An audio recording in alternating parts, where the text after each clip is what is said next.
오늘부터 사사기 말씀을 함께 나누기를 원합니다. 사사기는 사사시대를 배경으로 하고 있습니다. 이 사사시대는 이스라엘 역사상 사사들이 통치하던 시대였습니다. 여호수아를 통하여서 가나안 정복 전쟁 후에, 그리고 사울과 다윗이 이루어지는 이스라엘 왕정 시대 사이에 있는 시대가 이 사사시대입니다. 이 사사시대는 한 300년에서 350년에 걸쳐서 이스라엘 역사에 있었습니다. 그리고 지금으로부터 말하면 한 3000년 전 경에 있었던 이야기가 이 사사기 이야기입니다. 이 사사기를 통하여서 우리는 무엇을 볼 수 있는가 하면, 이 사사기의 주제는 바로 사사기 21장 25절 말씀하는 것처럼 그때에 이스라엘의 왕이 없으므로 사람들이 각기 자기의 소견대로 행하였더라. 이것이 바로 사사기의 주제입니다.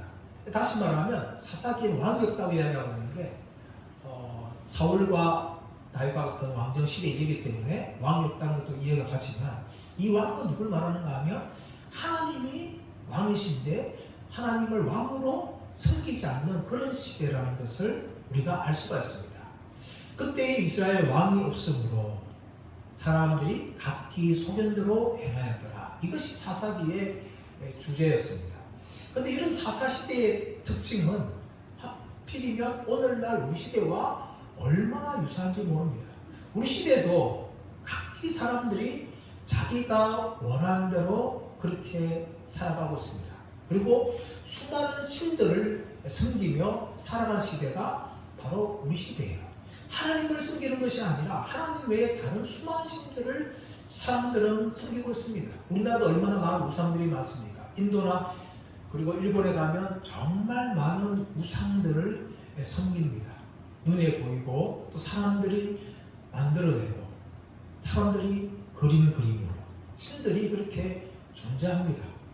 그런데 신들은 이렇게 사람들의 눈에 보이고 사람들이 손으로 만들어낸, 깎아낸 그런 우상뿐만 아니라 눈에 보이지 않는 수많은 신들을 사람들은 지금도 섬기며 살아가고 있습니다.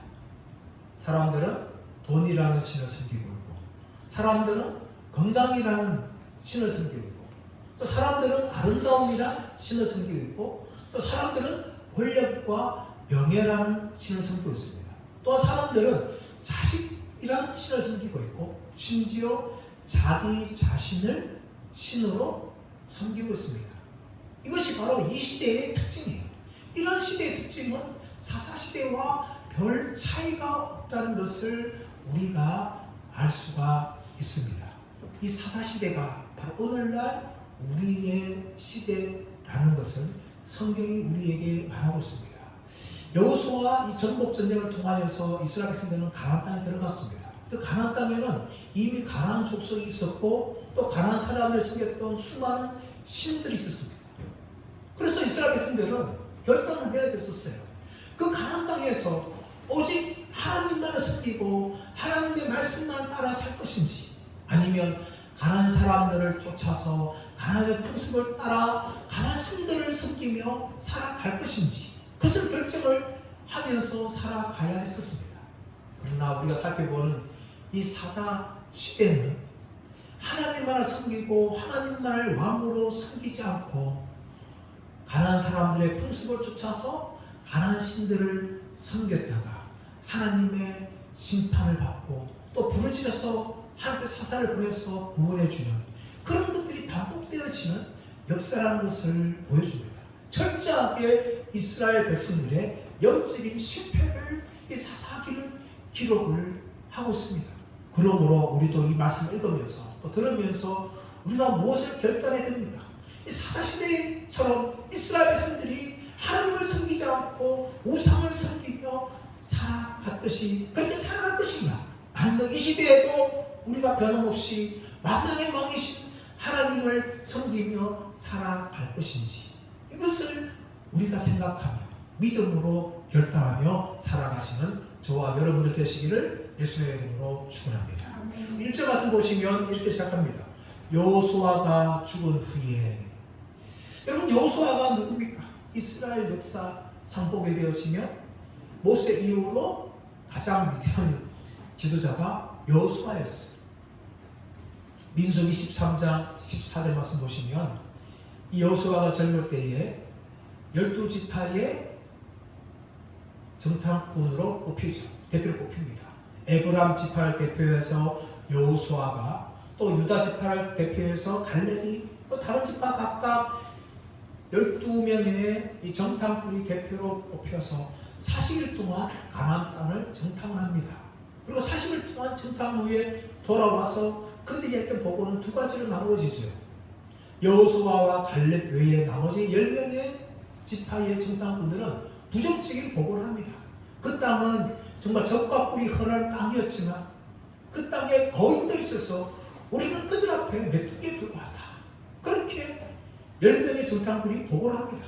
이 보고를 듣자 이스라엘 백성들이 울고 모세를 원망하며 불평하는 소리가 굉장히 들었습니다. 그때 여호수아와 갈렙이 이야기하죠. 아니다.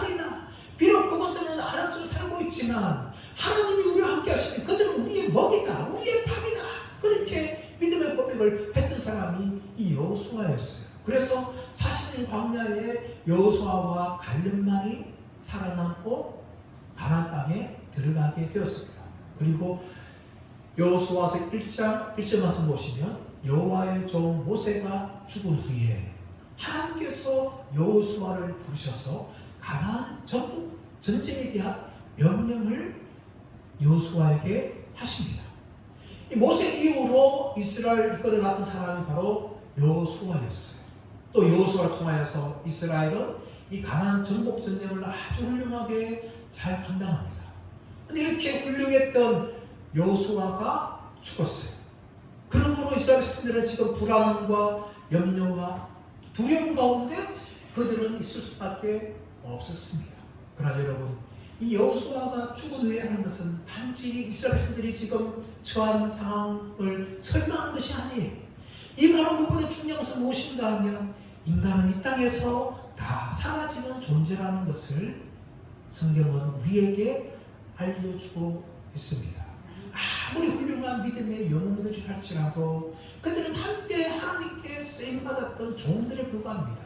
이 하나님 나라의 역사에서 주인공은 누군가 하면 오직 하나님이십니다. 그리고 성경에 나오는 모든 인물들은 다 에스더나 조엘에 불과한 것이죠. 신약성에 가시면 예수님 외에 다른 인물들은 모두 다 조연들이에요. 12명의 제자들과 또 사도 바울과 그 많은 모든 제자들이 또 믿음을 지켰던 사람들이 모두 다 조연에 불과합니다. 그러므로 성경은 오늘 말씀에 무엇을 시작하고 있는가 하면 여호수아가 죽은 후에라고 성경은 시작하는 거죠. 여호수아 1장 1절에서 여호와의 종 모세가 죽은 후에 여호수아가 쓰임받았듯이 오늘 여호수아가 죽는다 할지라도 하나님은 또 다른 걸 부르셔서 이 하나님 나라의 역사를 이루어 가신다는 것입니다. 우리 모든 인간들은 다 주인이 아니라는 거죠. 제가 최근에 이 대기업에서 은퇴한 임원의 사연을 이야기하는 유튜브를 본 적이 있어요. 이 유튜브에 등장한 이 대기업의 임원 했던 분이 이렇게 이야기합니다. 나는 회사 다닐 때 비록 임원이었지만 회사의 주인이라고 생각하지 않았습니다. 나는 언제라도 이 회사를 떠나야 될 사람이라고 그렇게 생각했습니다.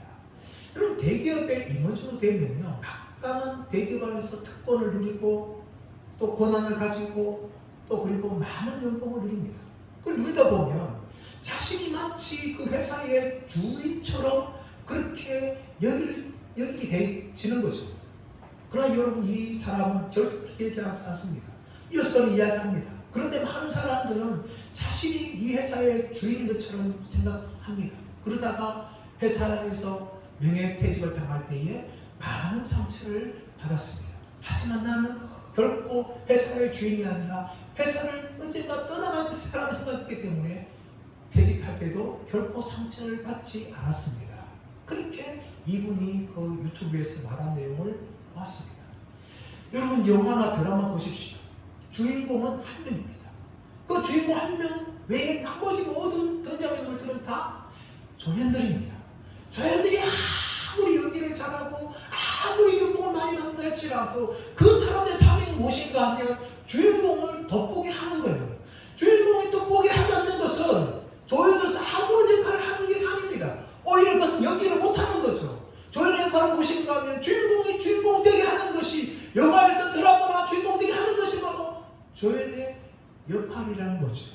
성경에 나오는 모든 믿음의 인물들이 바과 같았던 것입니다. 오직 하나님 나라의 주인공은 하나님이신데 그 하나님을 드러내기 위해서 또 하나님의 그 높이심을 드러내기 위해서 모든 사람들이 다 그렇게 쓰임받다가 사라지는 겁니다. 이것을 가장 잘했던 사람이 누군가 하면 신약 성경에서 세례 요한입니다. 세례 요한은 예수님과 사촌이죠. 6개월 정도 빨리 태어났습니다. 그가 요단강에 세례 줄 때 많은 사람들이 세례로 나타났습니다. 그리고 세례를 그들에게 세례를 주었습니다. 바리새인과 서기관이 올 때에 독사의 자식들아 하면서 그들을 책망하였어요. 그러나 그때에 예수님께서 요단강에 오셨을 때에 나는 당신에게 세례를 줄 수 없습니다. 내가 당신이 세례를 받아야 됩니다.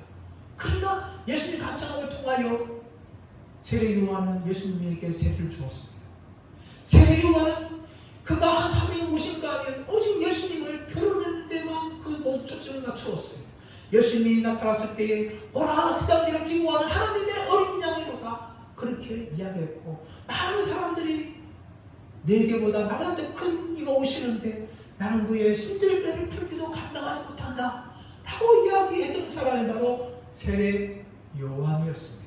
세례 요한은 그렇게 살다가 형장의 이슬로 이름도 없이 역사의 뒤안길로 사라진 것입니다. 성경에 나오는 수많은 믿음의 사람들 마찬가지입니다. 기록 11장의 믿음의 영들 얼마나 많이 나옵니까? 하지만 그 모든 사람들은 다 예수님을 드러내기 위한 하나님을 드러내기 위한 조연에 불과하며 그렇게 살아간 것입니다. 사람은 그렇다면 우리도 마찬가지입니다. 우리가 아무리 교회에서 또 하나님나라에서 위대한 일을 하고 또 많은 사명을 감당한다 할지라도 우리는 주인공이 아닙니다. 오직 하나님만이 주인공입니다. 오직 십자가에 죽으신 예수 그리스도만이 주인공입니다. 우리는 그렇게 예수님을 증거하고 하나님을 높이다가 우리에게 주어진 사명만 감당하다가 우리는 사라져야 합니다. 교회 안에서 마찬가지입니다. 그런데 많은 사람들이 착각하는 사람들이 있어요. 교회 안에서 자신이 주인인 것처럼 그렇게 오해하며 착각합니다. 그래서 자신의 권리를 주장하고 자신의 목소리를 높이고 또 대우받으려고 대접받으려고 합니다. 그 모든 것은 다 잘못된 겁니다. 우리 모두 다 종에 불과하며 조연이죠. 사도 바울을 보십시오. 사도 바울 편지 쓸 때마다 그는 항상 자기를 향하여 두 개로 소개를 합니다. 하나는 무엇인가 하면 나는 예수 그리스도의 사도다. 그렇게 설명합니다. 이렇게 설명하는 것은 그 교회들이 편지를 받는 교회들이 사도 바울의 사도권에 대해서 인정하지 않거나 도전할 때에 자신이 사도임을 강력하게 그렇게 밝히면서 편지를 씁니다. 그런데 또 한 가지 무엇인가 하면 나는 예수 그리스도의 종이다 라고 이야기합니다. 여러분 종이 뭡니까? 종은 노예입니다. 그냥 일반적인 종이 아니라 이것은 둘로서 노예를 말해요. 아무 인간적인 대접을 받지 못하는 짐승과 같은 대우를 받는 그 노예. 사도 바울은 바로 자신을 둘로서라고 이렇게 설명하면서 그런 편지를 씁니다. 이것이 사도 바울의 정체성이었어요.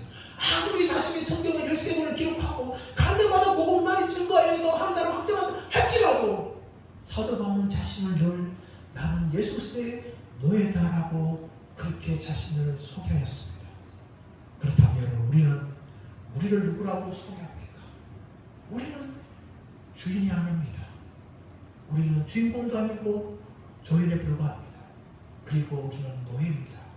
예수 그리스도를 위해서 한평생 살아가다가 이름도 없이 빛도 없이 살아가야 하는 존재들이 바로 저와 여러분인 줄 믿습니다.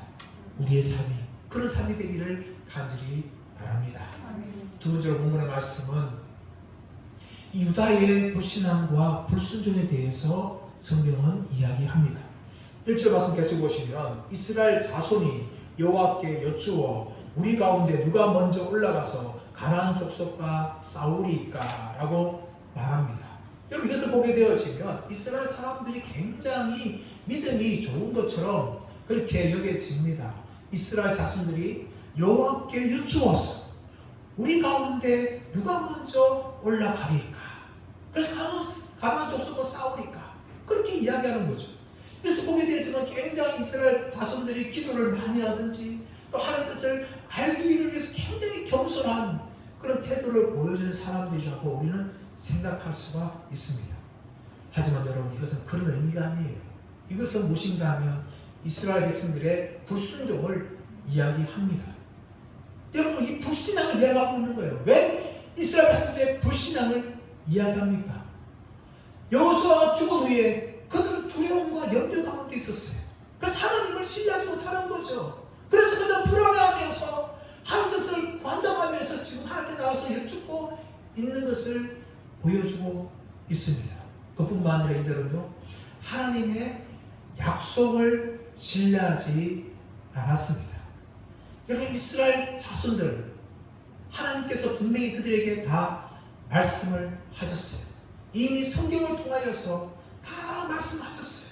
여호수아를 통하여서 여호수아 1장 1절 9절 또 23장 1절 6절 말씀 보시면 하나님께서 내가 너희를 위하여 싸우겠다, 내가 너희를 이 땅을 너희가 넘겨주겠다, 그렇게 다 이미 약속을 하셨어요.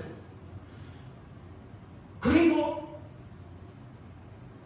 이 사람들이 해야 할 것이 무엇입니까? 그렇다면 이스라엘 자손들은요, 적극적으로 나가서 싸우면 되는 거예요. 그런데 지금 한 것이 뭐예요?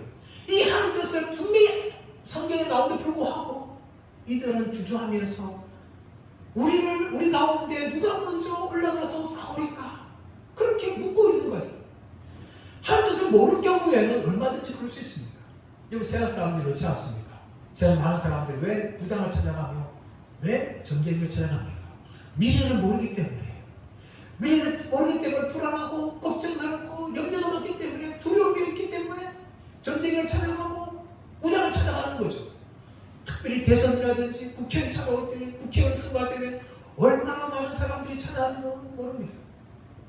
사업하는 사람 사업할 때 얼마나 전쟁이나 무당 찾아가는지 몰라요. 미래를 모르기 때문에 자신이 하는 일이 성공할지 실패할지 잘 될지 안 될지 모르기 때문에 불안해하면서 전쟁이나 무당을 찾아가는 거죠. 근데 여러분, 지금 이스라엘 백성들이 그런 짓을 하고 있는 거예요. 하나님 분명히 약속을 말씀하셨어요. 내가 너희와 함께 할 것이고, 내가 너희를 승리케 할 것이고, 내가 너희를 도와줄 것이다, 내가 너희를 싸우실 것이다. 이미 가나안 땅을 너에게 넘겨주었다, 꼭까지 약속했어요. 그렇다면 여러분, 이스라엘 백성들이 해야 할 것은 무엇입니까? 하나님 뜻을 구하는 것이 아니라 이미 자신들에게 말씀하신 하나님 뜻을 순종하며 나가서 싸워야 되는 거죠. 그런데도 지금 이스라엘 자손들이 그렇게 하지 않고 또다시 하나님 뜻을 구하고 있어요. 그래서 불신앙이라는 거죠. 그리고 더 나아가서 여러분, 이 모습은요, 유다 자손들의 또 굉장한 불순종을 이야기하고 있어요. 2절 3절 말씀 보십시오. 여호와께서 이르시되 유다가 올라갈지니라, 보라 내가 이 땅을 그의 손에 넘겨주었노라 하시니라. 유다가 그의 형제 시므온에게 이르되 내가 제비 뽑아 얻은 땅에 나와 함께 올라가서 가나안 족속과 싸우자. 그리하면 나도 내가 제비 뽑아 얻은 땅에 함께 가리라 하니 이에 시므온이 그와 함께 가니라. 여러분, 하나님께서 이렇게 불신앙 가운데 기도하고 있는 이스라엘 백성들을 향하여 대답을 해주셨어요. 유다 자손이 올라갈지니라. 왜? 그 땅은 유다 자손의 그 땅이에요. 근데 유다 자손이 올라가면 당연한 거죠. 그렇다면 유다 자손이 하나님 명령대로 자신들이 올라가서 싸워야 되는데 3절 말씀 보시면 누구한테 함께 올라가서 이야기합니까? 시므온 지파에게 함께 올라가서 싸우자. 그러면 내가 너희 지파 제법한 땅을 공격할 때 내가 너와 함께 하겠다. 그렇게 시므온 지파에게 연합에 제안을 하는 겁니다. 이것은 여러분, 하나님의 말씀에 전적으로 순종하는 것이 아니라 반만 순종하고 나가는 거죠. 분명히 유다가 올라갈지니라 했으면 유다 지파가 올라가서 싸워야 되는 거죠. 근데 불구하고 유다 지파는 자신이 올라가지 않고 시므온 지파에게 도움을 구하고 있어요. 여러분, 왜 시므온 지파에게 구할까요? 두 가지 이유가 있습니다. 하나는 무엇인가 하면 유다가 얻은 이 분배받은 땅이 굉장히 넓어서 그 땅의 일부를 시므온 지파에게 주었어요. 그리고 또 한 가지는 무엇인가 하면 이 시므온 지파는 지파들 중에 가장 숫자가 작아요. 제일 만만한 거죠. 그래서 유다 지파의 말을 순종하고 듣지 않을 수가 없는 그런 약한 지파였어요. 이 두 가지 측면, 하나는 경제적인 측면에서, 하나는 군사적인 측면에서 제일 만만했던 것이 시몬 지파였어. 그러므로 유다 지파가 이 시몬 지파에 나가서 나와 함께 가자. 그렇게 하면 시몬 지파는 거절할 수 없고 유다와 함께 갈 수밖에 없는 그런 처지에 있는 지파였어요. 그래서 유다는요, 혼자 나가기 두려운 거예요. 무엇인가 그래도 자기를 도와줄 수 있는 뒷배가 있기 원하는데, 그것을 바로 아무 힘도 없는 제일 약한 시몬 지파를 선택한 거예요. 이것은 하나님의 말씀에 대한 불순종이라는 것을 이야기합니다. 분명히 하나님께서는 오늘 2절 말씀에서도 무엇을 말합니까? 보라, 내가 이 땅을 그의 손에 넘겨주었노라. 이것은 과거의 일이에요. 미래가 아니에요. 이미 하나님께서 넘겨주었다고 약속한 거예요. 그렇다면 유다가 나가서 올라가긴 하면 4절 말씀처럼 여호와께서 가나안 족속과 브리 족속을 그들의 손에 넘겨주시니 이런 일이 당연히 일어나는 거예요. 그런데 유다는 무엇을 못 믿었습니까? 이 하나님의 약속을 못 믿었어요. 여호수아를 통하여서 이미 주셨던 이 하나님의 약속의 말씀, 내가 너희들과 함께 하겠다, 내가 너희들과 싸우겠다, 내가 너희를 이 땅을 너희에게 넘겨주겠다, 각 지파에게 주신 그 분배 땅을 지파가 내가 싸우기만 하는데, 이 유다 지파가 두려워해서 시몬 지파에게 지금 도움을 구하고 있는 것입니다. 사랑하는 여러분, 우리의 믿음 어떻습니까? 우리는 철저하게 하나님을 신뢰합니까? 또 하나님의 약속을 신뢰합니까? 우리의 믿음이 크기만 크면 세상은 작아집니다. 그럼 우리 믿음이 작아지면 세상은 커진다는 거죠. 우리가 무너져서 하나님을 바라보면 세상은 엄청나게 작아지지만, 우리가 하나님을 바라보지 못하면 세상은 골리앗 같이 우리를 위협하는 존재가 되는 겁니다. 중요한 것은 우리의 믿음의 크기가 어떠하냐는 것입니다. 정말 우리가 하나님을 신뢰하고 하나님 약속을 신뢰한다면 이 유다 지파처럼 불안해하거나 불순종할 이유가 없는 거지. 하나님을 의지하고 가만 올라가기만 하면 하나님 승리를 주실 것인데, 이것을 믿지 못하니까 불안하여서 묻고 또 묻고 또 시몬 지파에게 도움을 지금 구하고 있는 것이 이스라엘 자손들의 모습과 유다 지파의 모습이라는 것을 보여주고 있습니다. 사랑하는 여러분, 저와 여러분의 믿음을 점검하시길 축복합니다. 우리의 믿음이 살아있는 믿음이 되기를 원합니다. 하나님이 정말 살아계신 분이고 그분의 약속을 신뢰하며 그 믿음을 가지고 나아가시는 저와 여러분 되시기를 예수님의 이름으로 축원드립니다. 오늘도 나와서 우리 말씀 무엇을 말합니까? 이스라엘 자손들을 향하여서 가나안 풍속을 따르지 말라고 경고합니다.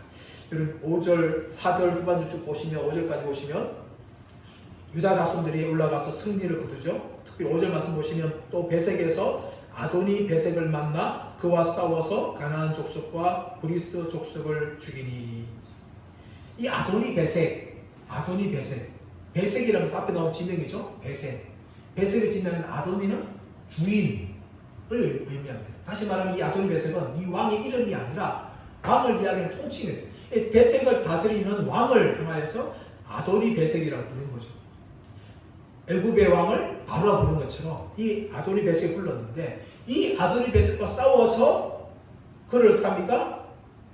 체포하죠. 자, 6절 말씀 보시면 아도니 베색이 도망하는지라 그를 쫓아가서 잡아 그의 엄지손가락과 엄지발가락을 잘랐다라고 이야기하죠. 아도니 베색이 유다 지파와 싸워서 패배하니까 그가 도망갑니다. 쫓아가서 그를 잡았는데 어떻게 하는가 하면 그의 엄지손가락과 그의 엄지발가락을 유다 자손들이 잘라버립니다. 물론 목을 치는 것보다 덜 잘해 보입니다. 하지만 여러분, 이것은요, 유다 자손들이 이미 가나안 풍습을 지금 따르고 있는 것을 보여주고 있는 겁니다. 신명기 말씀 보시면, 신명기 20장 6절 7절 말씀 보시면 무엇을 말하고 있는가 하면, 하나님께서 이스라엘 백성들이 가나안 족속과 싸워서 이길 때에 그들을 다 진멸하라고 이야기합니다. 진멸. 즉각적으로 다 그들을 다 죽이라는 거죠. 어른차기에서 아이까지 모두 다, 또 짐승들까지 다 그 쳐죽이라. 이게 진멸 해렘입니다. 이렇게 명령했는데 지금 이스라엘 백성들이 어떻게 하는가 하면 아들을 쫓아가가지고 그의 엄지손가락과 엄지발가락을 자릅니다. 이런 풍습은요, 이 고대 전쟁에서 흔히 있었던 이야기입니다. 이 페르시아라든지 그리스라든지 뭐 한니발 전쟁에 보면 이 적들을 잡아서 그 적들의 손가락을 자르는 그런 행동들을 그대로 했었어요. 했는데 이것들이 언제부터 가나안 땅에도 그런 풍습이 있었습니다. 근데 이런 풍습은요, 유다, 특별히 이스라엘 가운데는 하나도 없는 것이었어요. 하나님은 전면을 이야기하지 이 아도니베섹의 엄지손가락과 발가락 잘라는 그런 것은 명령한 적이 없어요. 이 모든 것들은요, 전쟁에서 행해지는 이 가난한 사람들의 풍습이었어요. 그 풍습을 지금 유다 자손들이 따라하는 거예요. 그리고 하나님 말씀에 불순종하는 거죠. 분명히 전멸하러 이야기하였는데 전멸하지 않고 가난한 풍습을 쫓아서 이 아도니베섹의 엄지손가락과 엄지발가락을 잘라서 그를 끌고 예루살렘에 왔는데 그 예루살렘에서 어떻게 죽었는지 모르겠지만 아마 상처에 감염에 의해서 죽었을 가능성이 굉장히 많죠. 그렇게 아도니베섹이 죽습니다. 유다 자손들이 해야 할 것은 무엇인가 하면 이 아도니베섹과 싸워서 그를 패배시켰다면 그 즉시 그 자리에서 아도니베섹 목을 쳐서 죽이든지 그 자리에서 죽여야 됐었어요. 그런데 그렇게 하지 않고 가난한 사람들의 풍습을 쫓아서 지금까지 살려두었고 아도니베섹이 예루살렘에 와서 죽는 장면이 실제로 그렇게 기록이 되어지는 거죠. 여러분, 이것이 이 가나안 시대의 모습입니다. 이 사사시대 모습이에요. 이 사사시대의 이스라엘 백성들은 철저히 가난화되었습니다. 그들은 그 가나안 땅에서 하나님의 백성들은 살아야 되고 하나님 말씀에 순종하여 살아가야 되지만 이 가나안 땅에서 냈던 것은 무엇인가 하면 하나님 말씀 따라 살아가는 것이 아니라 이 가나안 땅의 풍습을 쫓아 그들이 살아간 거죠. 그래서 하나님께서 경고하시는 거죠, 미리. 불구하고 이스라엘 백성들은 이 가나안 땅에 들어가서 어떻게 합니까? 하나님을 섬기지 않고 하나님은 광야의 신이다. 하나님 광야에서 우리 인도하셨는데 이것은 농사를 지어야 되니까 우리는 가난한 사람들처럼 바알과 아세라를 섬기자. 그러면 그들이 우리에게 풍요를 줄 것이다 하면서 하나님도 섬기면서 동시에 바알과 아세라를 그렇게 섬깁니다. 이 모든 것이 다 가난 풍습화 되는 거예요. 오늘날 우리 시대에 마찬가지입니다. 우리 예수 믿는 사람들이 이 세상 살아가면서 우리도 모르게 가난한 사람들의 풍습을 쫓아 살아갑니다. 가난한 사람들의 모습, 풍습처럼 이 세상의 가치관을 쫓아 살아가고 있고 사람들이 숨기는 우상을 쫓아 살아가고 있고 사람들이 좋아하는 돈을 섬기는 쫓아가고 있고 그렇게 우리는 살아갑니다. 또 사람들이 좋아하는 음란 쫓아 살아갑니다.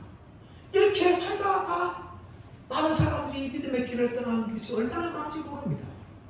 그럼 우리는 성경 무엇을 경고합니까?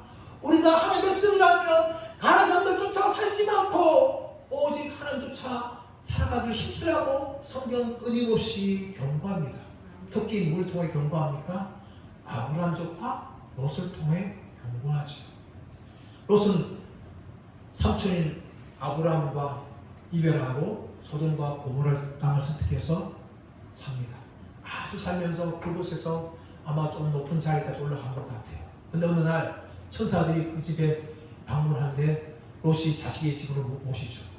근데 그때에 소돔과 고모라의 사람들이 어린 나이부터 시작해서 젊은 시작해서 노인네까지 많은 사람들이 롯의 집에 문을 두드리면서 문을 열어라, 문을 열어라. 너희 집에 들어간 남자들과 우리가 상관하리라. 그렇게 요청합니다. 이 상관이 뭡니까? 성관계하겠다는 거죠. 동성애하겠다는 겁니다. 그때 롯이 어떻게 합니까? 자기 집에 온 손님들을 보호하기 위해서 결혼하지 않은 두 딸을 내어주면서 나에게 온 손님은 건들지 말고 결혼하지 않은 두 딸이 있으니까 너희들 마음대로 하라. 그래 두 딸을 소돔과 고모라 사람들에게 내어맡깁니다. 이거 얼마나 회개망측한 이야기입니까? 근데 그거 듣지 않으니까 천사들이 사람들의 눈을 멀게 하고 롯을 자기 집안에 들이게 하는 거죠. 여러분, 롯이 의인이었습니다. 믿음의 사람이었어요. 근데 그래 불구하고 소돔과 고모라에 살다 보니까 그 소돔과 고모라의 음란함과 그 소돔과 고모라의 가치관에 그렇게 물들고 말았다는 것이죠. 사랑 여러분, 이 시대 살아가는 우리도 마찬가지입니다. 우리 땅 삶 살아가면서 이 세상 사람들의 가치관이 우리의 가치관이 되고 있습니다. 이 세상 사람들의 음란함이 우리의 음란함이 되고 있고 이 세상 사람들의 부정직함이 우리들의 부정직함이 되고 있고 이 세상의 불경건함이 우리의 불경건함이 되고 있습니다. 우리도 모르게 서서히 그렇게 물들어 가고 있는 것이 사랑하는 여러분, 하나님 우리를 향하여 경고하고 계십니다. 왜 하나님께서 이스라엘 백성들을 가나안 땅에 들어가게 하실 때에 그들을 진멸하라, 가나안 땅에 다 몰아내라 그렇게 명령하신 걸까요? 적과 꿀이 흐르는 땅이니까 가나안 땅에서 잘 보고 잘 살기 위해서 그렇게 하라고 말씀하는 겁니까? 그게 아닙니다, 여러분.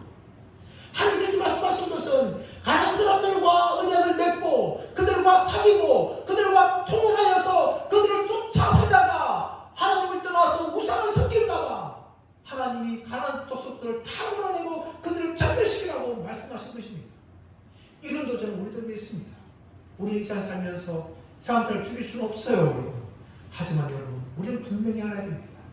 우리는 이 땅에 살지만 천국을 향하여 부름받은 사람들이라는 겁니다.